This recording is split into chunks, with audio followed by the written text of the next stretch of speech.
welcome to Beyond the Dragon, RadioTimes.com's weekly video series in which we're discussing all things House of the Dragon. Now, episode 2 is out there, and as ever, a lot happened, and we are going to kick off with Prince Daemon. David, what can you tell us? What has he been up to this week? Well, that pesky prince has taken over Dragonstone, a very important part of the Targaryens' family history, and there's a really big and interesting confrontation that happens there this week between Daemon and Otto Hightower, Hand to the King.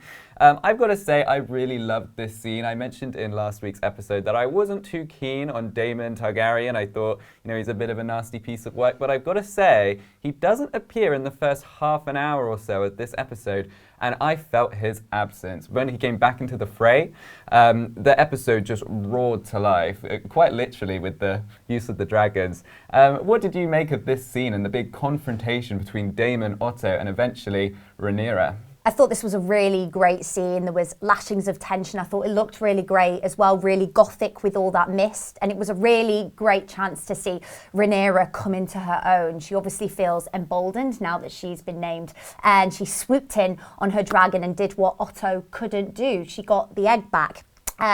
Just in case you've forgotten, the egg that Daemon stole was actually going to be placed in the crib of her now deceased baby brother. So it was a real slap in the face to Viserys, Rhaenyra and the Targaryen family. But she went in there, she got the job done, and it's great to see her feeling empowered in a world which, quite frankly, does not want her to be. And the feistiness of Rhaenyra in this scene really sums up why King Viserys says he would rather face the Black Dread itself than his own angry daughter. Now, for context, the Black Dread, also known as Balerion, was the dragon that Aegon the Conqueror rode when he carried out his huge invasion of Westeros, planting the Targaryens on the throne. Now, the dragon ultimately passed away from old age, but its sibling, Vhagar, is thought to still be alive by some, including Laena, who brings up the matter on her uncomfortable date with Viserys. So, Abby, do you want to talk us through that scene? I'd rather not, David, but it was a key moment in the episode, so I'm going to have to. There was pressure for Viserys to take a second wife following the death of Aemma. He needs to strengthen the crown and, crucially, produce some more heirs.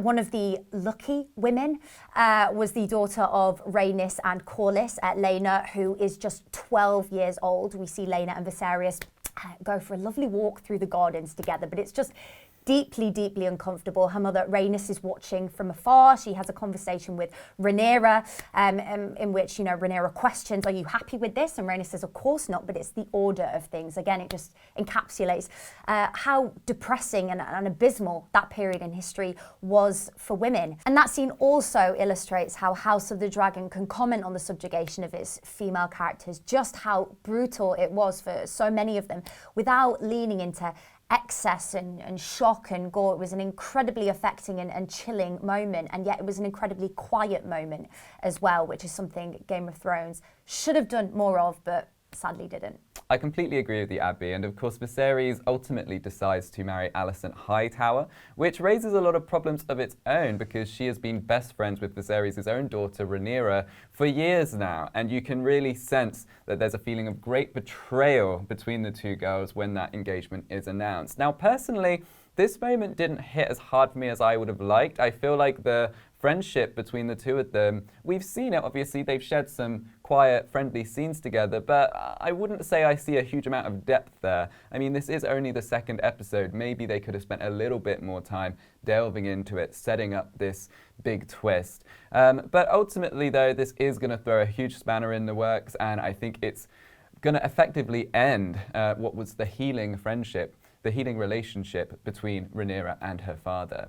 And they are essentially in competition now. Rhaenyra has been named as heir, but Alicent, as his second wife, will now be expected to produce new heirs. If any of them are male, once Viserys dies, they will naturally sit on the Iron Throne, which is going to cause quite the rift there.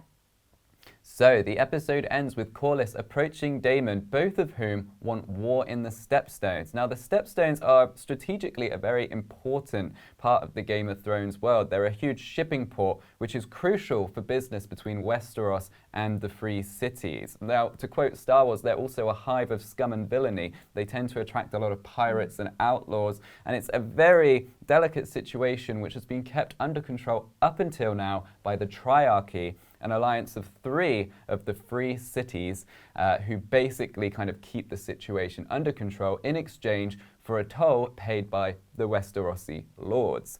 Now, that toll has recently gone up, which has been very bad for Corlys's business, and that's one of the reasons why he's so keen to get in there and take control of the situation himself. But they may face resistance from a certain masked figure that we meet at the end of this episode. Now, Abby, what can you tell us about this rather creepy customer? Yeah, we got a shot of him at the end there, didn't we, David? He looks like a pretty unappetizing fellow. That is Craghis Drahar, aka the Crab Feeder. I am calling him Crabby. How about you, David? I think I'm going to go with Mr. Krabs. Like it. Yeah, he's a pretty, as I said, a pretty disturbing looking man. He likes to nail pirates, dissidents, anyone that gets on his bad side, essentially, to posts and allow the crabs to feed on their bones. And we see quite a few men being undone in that way. Now, he actually was of benefit to Viserys and the crown because he would clear up all these pirates and outlaws and do the job for them. But as time goes on, he starts demanding higher and higher fees, and it gets to, you know, an untenable point where action needs to be taken. And it looks like now Daemon and Corlys together, united, will go on to try and take on Crabby, or Mr. Krabs, and take back the Stepstones to consolidate their power. And now it's time for Head of the House, where we pick the character that has impressed us most this week. For me, it's got to be Rhaenyra. I mentioned at the top of the episode that I loved that big confrontation scene between herself and Daemon. I really just felt like she had a lot of moments to shine this time. We saw her come out of her shell, become a lot bolder, as you were talking about, Abby, and I'm now very excited about the prospect of her taking on the Iron Throne. But what would you say, Abby? Who really impressed you this week?